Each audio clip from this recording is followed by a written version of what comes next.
Beloved, if God loved us, we also have to love one another. No one has seen God at any time. If we love one another, God abides in us, and His love is perfected in us. By this we know that we abide in Him and He is in us, because He has given us of His Spirit. We have seen and testified that the Father has sent the Son to be the Savior of the world.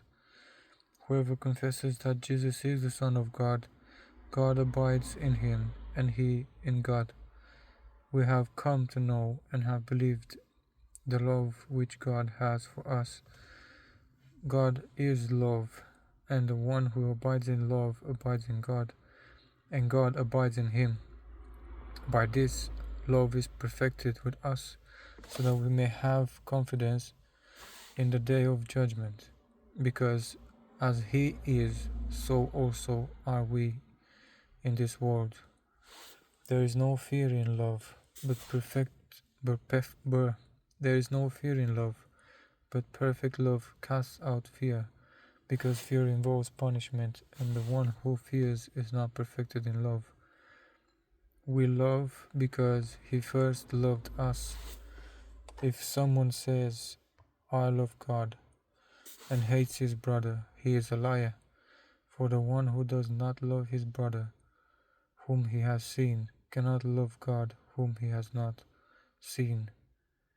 And this commandment we have from him, that the one who loves God should love his brother also. So this is 1 John 4:11-21. So it's pretty much the the commandment that Jesus gave when he before when he came on earth, to show us the way of how to do it, and the way of how to do it is by loving each other. But the question is this: how do you it's not just a question, but it's more like it's a question that is coming from a confusion, basically, that how do you love someone that hates you? How can you do that?